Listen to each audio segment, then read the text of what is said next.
He's done it all, from serving in Vietnam as a member of the Navy SEALs. Then he goes on to be a professional wrestler, and a very good one, I might add. And he used that to springboard his way to the governor's mansion in Minnesota. I'm not making this up. Now Jesse Ventura is running a television show. He's actually a host of a show that investigates the truth about popular internet myths that most of us have heard and wondered, is that really true?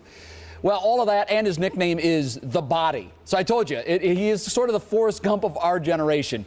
Jesse, Governor, as I'll still address you. One thing you left out, though, what people don't realize, I was actually a mayor first. A mayor before becoming governor. I was mayor in 1990 till 1990 to 94, Brooklyn Park, the sixth largest city in Minnesota. Then I did something that is so unusual. I went back to the private sector. Imagine that concept. Yeah, shocking. Where you actually serve and then go back to what you used to do or go to a new career. I stayed out of politics for 3 years, and then I came back in and ran for And I left out a play-by-play. You did color commentator. Yeah, 2 years with the Tampa Bay Buccaneers and 1 year with the Vikings. 3 years total. Wow. Which I thoroughly enjoyed. Do you feel a little bit like you are sort of a modern-day Forrest Gump, that you've just done these widely different things? I think it's more of a case that I get bored. So politics was perfect because you're only elected to a 4-year shot. Yeah. And that's about the time I get bored with it. I'm good for 4 years, and then I got to move to a new job. There's new adventures out there. I haven't embraced the concept of reincarnation yet. Right. So I don't want to get to age 75 if I'm lucky enough to live that long and say coulda, woulda, shoulda. Yeah. So you're I doing want to try it all. Stuffing it all into one lifetime. I mean, I've jumped 34 times out of airplanes. Wow. I've dove 212 feet under the water. Sounds like a movie. It really does. Your life sounds like a movie. Tell us about this new show. Well, what do you do? I'm the host, and we go out and we investigate popular conspiracy theorists of today. We kept it within the last decade. Right. So you won't see John F. Kennedy. Sure. You won't see Dr. Martin Luther King or Give any us a of few those. things we will see from the last decade. Well, you'll see the one that I like is we will actually go into 9/11.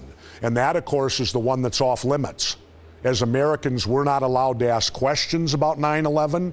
We're not allowed to investigate it at all. We're simply expected to accept what our government has told us. What did you learn from it that will surprise the audience? Well, I've learned from it that the people that actually were there tell a far different story than what the government told us, the people that actually survived it. Really? Yeah. And in fact, the guy I interview was the last man out alive. He was brought in front of the 9/11 Commission. He was taken into a private room. He gave his testimony. He was then released, and today there's no record of him even being there. The last man out is the only guy left out of the 9/11 Commission report. Why? Because he tells a different story than the government story. Right. Let's throw some Minnesota sports questions your way, because clearly a lot going on in the state now. Brett Favre, 40 years old, still doing his thing. Well, fun story. I was in the L.A. airport at 6 a.m. a couple weeks ago, early in the morning, getting a flight, and I was waiting to get through security, and there were two guys standing there with those beautiful NFL jackets they sell. You've seen them. Sure. And they were Green Bay. And so I just leaned over and said calmly, I said, hey, all of us in Minnesota want to thank you for Brett. I said, we appreciate that you sent him over. Yeah, and I'm sure you made two fast friends with that statement. Well, you know what their response was? Well, at least he won't last more than 10 years. I said, the way he's throwing, he could be around at 50. Yeah, is he the MVP this year? Yes. To me, there's no doubt about it, because Minnesota was a team on the brink, and everybody said about them that they needed a quarterback. They said that was the weakness on the team. You have essentially the identical team you had in the last 2 years, only the addition of Brett Favre. So I think in light of the fact that he's 40 years old, he's got, what, 24 TDs now and only 3 picks? Yeah, impressive. Which is, yesterday he passed within 10 yards of his career high.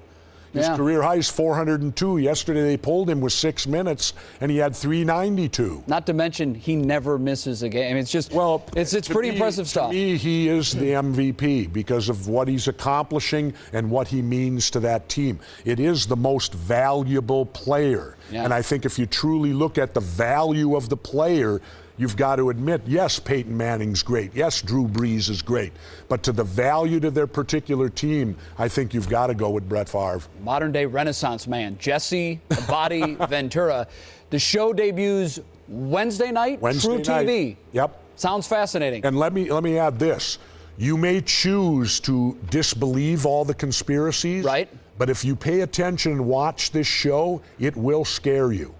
I got scared doing it, and I don't scare easy. You don't look like the kind of guy that would scare easily. No, but this show actually frightened me doing it. Governor, thanks. If it's true, whoa. Watch out. Yep. All right, Wednesday, True TV, the show debuts. Thanks for coming in. Thank you. My Enjoyed pleasure. it.